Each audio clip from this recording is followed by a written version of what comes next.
Hello and welcome everyone. This is Eagle News. I am Jeff Sanidad in Washington. It's Saturday, August 5th, 2023, here in the nation's capital. The week recap begins with the celebration of Emancipation Month in Toronto.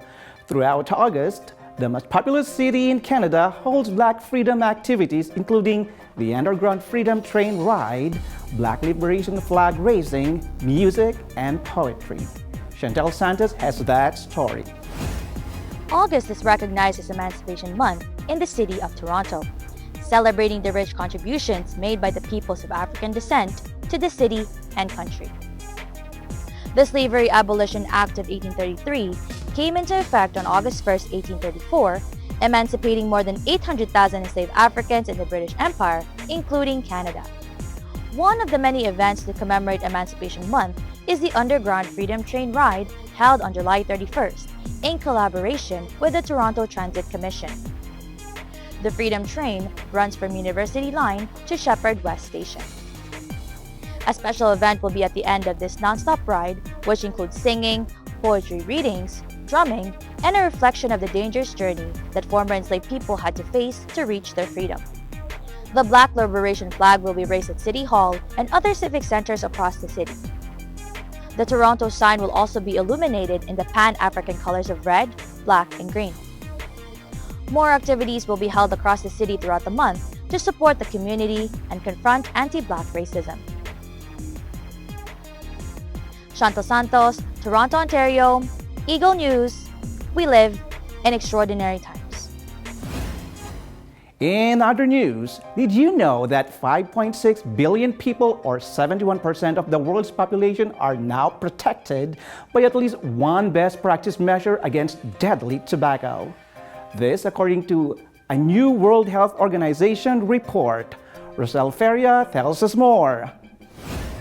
The new WHO report on the global tobacco epidemic focuses on protecting the public from secondhand smoke. It reveals that 40% of countries now have completely smoke-free indoor public places. It also rates country progress in tobacco control. The report shows that two more countries, Mauritius and the Netherlands, have achieved best practice level in all empowered tobacco control measures, an achievement that only Brazil and Turkey had accomplished until today. One policy in the set of effective tobacco control measures is having smoke-free public spaces. WHO says smoke-free environments help people breathe clean air, shield the public from deadly secondhand smoke, motivate people to quit, denormalize smoking, and help prevent young people from ever starting to smoke or use e-cigarettes. Around 1.3 million people die from secondhand smoke every year. WHO says all of these deaths are entirely preventable. People exposed to secondhand tobacco smoke are at risk of dying from heart disease, stroke, respiratory diseases, type 2 diabetes, and cancers. Rosel Feria, Washington, D.C. Eagle News. We live in extraordinary times. Meanwhile, former U.S. President Donald Trump was back here in Washington Thursday, but this time to face charges that he conspired to overturn the 2020 U.S. presidential elections. Crisan Fregata has that details. The frontrunner for the 2024 Republican presidential nomination answered a plea of not guilty in connection to charges he conspired to overturn the 2020 presidential elections. He did this in the same Washington courthouse where hundreds of his supporters have been convicted for their roles in the January 6, 2021 attack on the U.S. Capitol. During the nearly 30-minute hearing, 4 criminal counts were read based on the 45-page indictment brought about by Special Counsel Jack Smith. After the hearing, the 77-year-old billionaire spoke to the media. This is the persecution of the person that's leading by very, very substantial numbers in the Republican primary and leading Biden by a lot. So if you can't beat him, you persecute him or you prosecute him. We can't let this happen in America. Thank you very much. Both supporters, as well as critics of Trump, gathered in front of the E. Barrett Prettyman Federal Courthouse where the hearing was held. The reason we're out here today is not because a former president was indicted for the 3rd time, though that is remarkable. We're out here talking about this indictment because this is the big one. This is the one that addresses Donald Trump's efforts to prevent the peaceful transfer of power. The accusations that Trump and 6 unnamed co-conspirators plotted to upend the 2020 election result is the most serious of 3 criminal cases threatening to derail his White House comeback bid. In Washington, D.C., Chris Anfragada, Eagle News. We live in extraordinary times. Extraordinary stories from Thomas Eyelikeness today, from Japan and South Korea's shrinking populations to internet connectivity in Brazilian Amazon. Here's Correspondent at Large.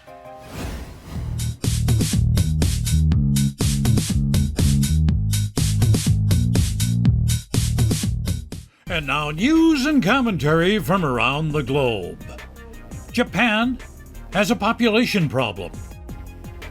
It's shrinking and it's aging. Last year, the number of people dropped by nearly 800,000. More people are dying than are being born. And the median age in Japan is 49, the highest in the world. And this is creating all kinds of problems. Small business owners are working well past their retirement age. That's because there's no one to take over, no one to sell their business to. The number of businesses in this kind of situation is well over 1 million, and if all of these enterprises suddenly hung up a closed sign, the Japanese economy would take a $166 billion hit. It would also kill about 6.5 million jobs. A stagnant economy has discouraged young people from getting involved in small business. Instead, they opt to work for wages. Tradition plays a role too. Some Japanese business owners feel selling a family business to an outsider is shameful. Instead, they choose to liquidate it. If the trend continues, the country will also suffer culturally. That's because specialized craftsmanship will be lost. Unique services and original restaurant recipes that make up Japan's social and cultural fabric, well, they'll all be gone. For young people willing to step out of their comfort zone, small business could present them with a golden opportunity, if they take it. A country with a lower birth rate than Japan is South Korea, and it seems a growing segment of the population there has little tolerance for children. Kids are being lumped in with pets, and you see more and more signs like these on cafes, libraries, and art galleries. No pets, no kids. The reason? People don't like disruptive noise, and they say inconsiderate parents are another reason. South Korean lawmaker Yong Hai says, as a mother, she feels like she's been expelled from society. That's because there are fewer and fewer places she can go with her child. Young is fed up with the exclusion and isn't going to take it anymore. She says it's discriminatory and she's on a crusade against no kids zones. But it will be an uphill battle. Young says the National Assembly is dominated by men in their 50s and older, and they have little interest in the issue. Interestingly, the government is spending billions of dollars to encourage South Koreans to have more babies. But throwing money at the problem doesn't seem to be working. The birth rate keeps falling. Social media has invaded the depths of the Brazilian Amazon jungle. Indigenous groups there can now connect to the internet via Elon Musk's satellite network. In the Yavari Valley, people in this settlement of about 200 connect to the internet by a solar-powered antenna. They belong to the Matsis Indigenous group. That's one of 7 indigenous groups in Yavari that have contact with the outside world. You know, until 1970, they remained isolated from outsiders. Now things are about to change again. Their leader, Bene Mayaruna, has become an internet convert. He keeps in touch now with people in the region's dozens of villages without having to leave his home. In the past, he had to make long trips by boat. But already, elders in the settlement are anticipating problems. They're taking measures to avoid them. After dark, the internet will be cut off, except for teachers, health workers, and village leaders, and that same ban applies on days of collective work, hunting, or fishing. They don't want people glued to their phones watching cat videos or whatever. I'll be back in 7 days, and in the meantime, I wish you all peace, joy, and happiness in the ensuing week. Thomas I. Likeness, Correspondent at Large, Eagle News. We live in extraordinary times. Let's head over to Papua New Guinea, where a visit by the French president brought forth advancing green projects for the country. Here's Ico Ortoleza Quinola on Oceania At A Glance.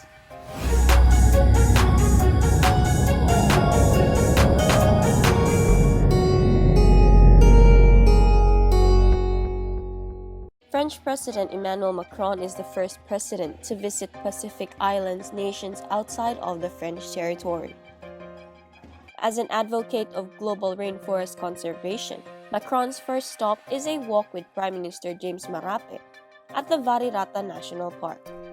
Papua New Guinea's rainforest ranks third largest undisturbed tropical rainforest globally. Macron's one-day visit brings forward 4 key areas during this bilateral meeting with Prime Minister James Marape at the APEC House. Among these intervention discussions are fostering cooperation in energy transition initiative and supporting green finance in the Pacific region. Paquet global dont j'ai présenté les grands axes à l'instant, ce matin, à savoir protéger 30% des terres et des mers et transformer des modes de gestion de nature et rémunérer ce capital naturel. Macron allocates a funding of 63 million euros or 238 million kina for the period of 2021 to 2024 under the Forest, Climate Change and Biodiversity Intervention Program. Mr. President, your mind is in the right place. You're leading France in the correct pathway. Your advocacy for forests and climate change is befitting of a global statement. The Managalas Conservation Area in the Oro Province is one of these projects. 2023 is undoubtedly remarkable for Papua New Guinea. Global leaders visited its shores and contribute significant development priorities, particularly in the realm of environmental sustainability. Reporting from the scene, APEC House, Port Moresby, Papua New Guinea. Eco Hortaleza Quinola, Eagle News, we live in extraordinary times. An estimated 450,000 people in the country might be affected by alpha-gal syndrome or AGS. AGS is also known as the red meat allergy or tick bite meat allergy. The Centers for Disease Control and Prevention warns that many healthcare providers here are not familiar with the emerging and potentially life-threatening allergic condition. Here's Health is Wealth.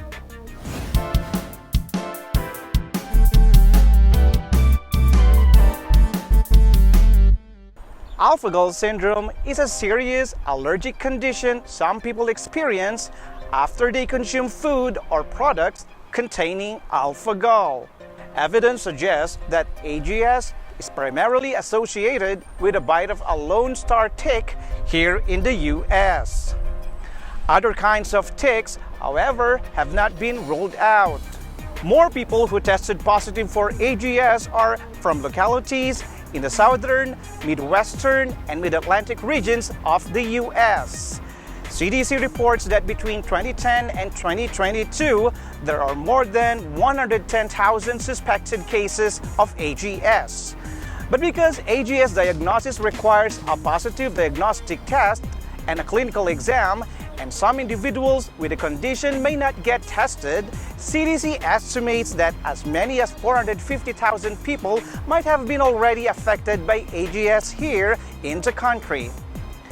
People who suffer from AGS may experience wide-ranging symptoms including hives or itchy rash, nausea or vomiting, heartburn or indigestion, diarrhea, cough, shortness of breath or difficulty breathing, drop in blood pressure, swelling of the lips, throat, tongue, or eyelids, dizziness or faintness, or severe stomach pain.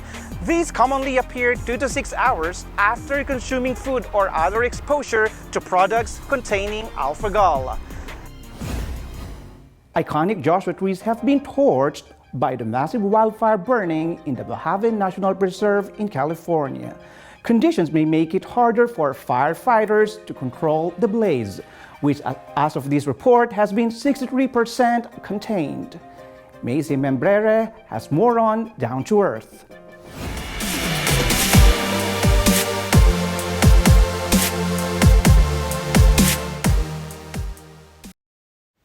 Fire whirls, sometimes referred to as fire tornadoes, are creating dangerous conditions for firefighters trying to put out California's largest fire of the year.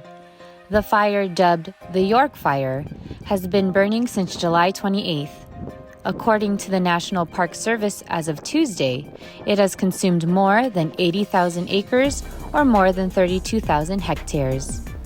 The massive fire is burning in the Mojave National Preserve in the southeastern region of California. It is crossed into parts of Nevada as well and continues to grow to the northeast. Temperatures in the area are exceeding 100 degrees Fahrenheit or 38 Celsius with high winds. Firefighters are hoping expected rainstorms would help them in fighting the inferno. Macy Membrere, Sacramento, California. Eagle News, we live in extraordinary times. Fast food chain Taco Bell is being sued here in the country for false advertising. This after a customer in New York wasn't happy with the amount of beef and bean filling that was in the Mexican pizza. In New York, Joan Soriano reports on Mind Your Business.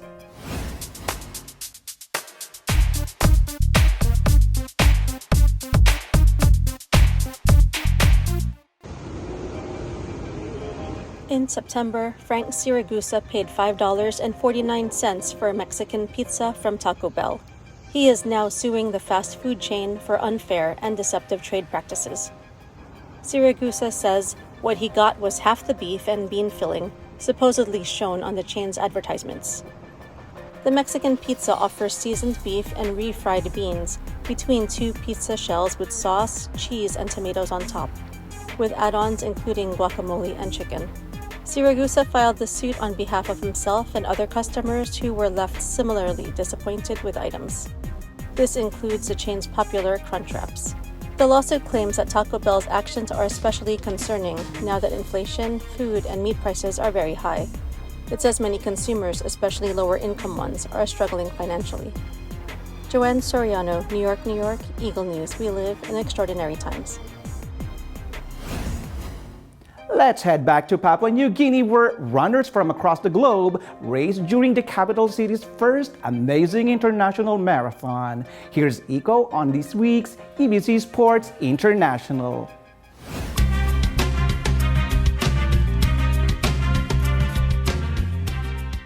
In collaboration with the Port Moresby Road Runners, Papua New Guinea's National Capital District launches the amazing Port Moresby International Marathon. Amazing Port Moresby International Marathon last weekend after the Carnival 3. 42 foreign participants from 14 different countries came to Papua New Guinea for the event. Countries represented include Australia, Germany, Thailand, France, Hong Kong, Japan, and Switzerland. A total of 141 local and international runners took part in the race, from the 10-kilometer to half marathon and the full marathon categories. Marathon running is something that all around the world people are very enthusiastic about, and they travel to do it. So having a new one in a country is something that everyone wants to come along and do. So we're hopeful that this will be an annual event and that people will they'll hear about it and hear that it's safe to come and it's okay to run on the streets in Port Moresby. Men's full marathon winner is Alexander Snerge of Switzerland. So all that's going on right now, I think it's going well. This is the first time they've tried to do this, and they've got it well organized, and people are having fun but working hard. Yvonne Dubois of Hong Kong took the women's division. My parents are both runners, and I kind of got born into that culture almost. So I kind of grew up with it and I really enjoy it. Peter Baki from Port Moresby Road Runner bags the first place in half marathon. while Marana Raf of Finland champions the women's category. Winners for the 10-kilometer men and women's race goes to Jason Richards and Antonio Nadrowil, respectively from Port Moresby Road runners. Eko Hortaleza Quinola, Port Moresby, Papua New Guinea, Eagle News. We live in extraordinary times. Dubbed as the greatest outdoor show on earth, the Calgary Stampede brings to Alberta, Canada, millions of spectators from across the globe. Stephen Arevalo gives us a glimpse of how this event draws in not only tons of people, but also huge profits to the city. Here's Adventure Awaits.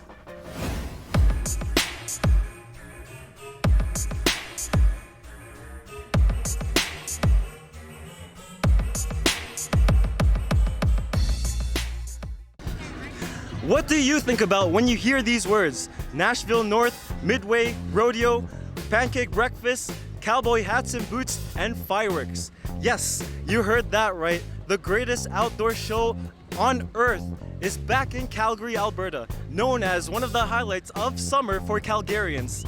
The daily attendance for this year's Calgary Stampede is smashing previous Stampede records.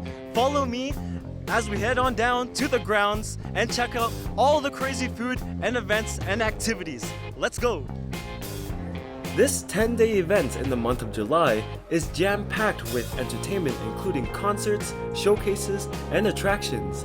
Not to mention Showdown Sunday at the world's largest outdoor rodeo on the last day of the Stampede. The fierce competition of the rodeo brings competitors from all over the world as both cowboys and cowgirls qualify for 6 rodeo events including barrel racing, bull riding, tie-down roping, steer wrestling, saddle bronc, and bareback.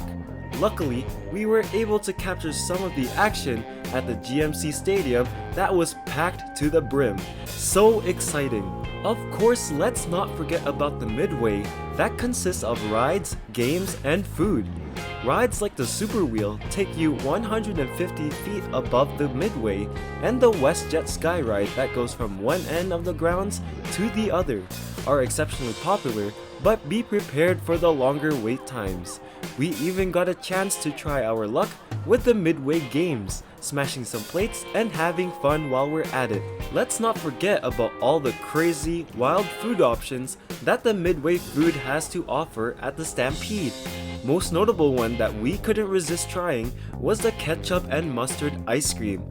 I had a chance to try the mustard flavor. Surprisingly, it wasn't as bad as I initially thought it would be. It had the chili ice cream taste with a mustard flavor on the back end.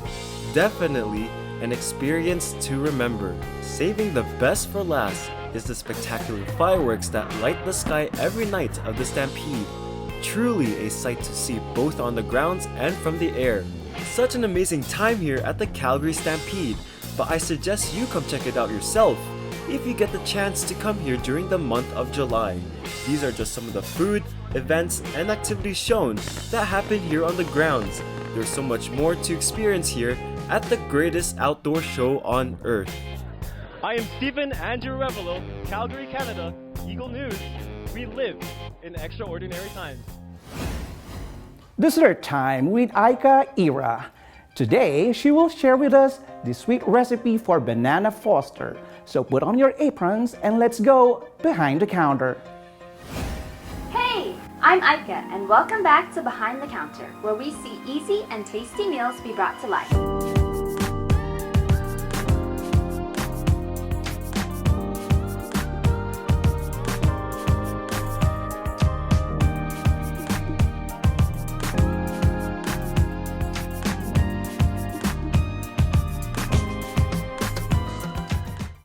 This week we have a recipe to help you beat the heat. You'll go bananas for this Bananas Foster dessert.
Check back here for full recipes, and if there's a dish that you'd like to see, let us know in the comments below.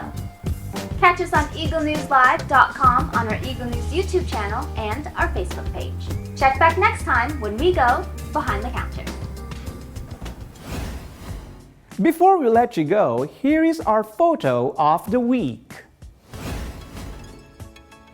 This is a shot of Sachuest Beach in Middletown, Rhode Island. Yes, there is still time to hit the beach these remaining few weeks of summer. Thank you, Emilio, Valerio, for this photo.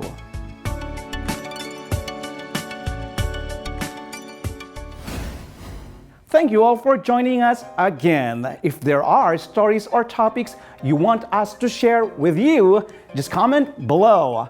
Follow us on YouTube, Facebook, and Twitter at Eagle News Live. I am Jeff Sanidad. We live in extraordinary times. Stay happy and healthy, everyone.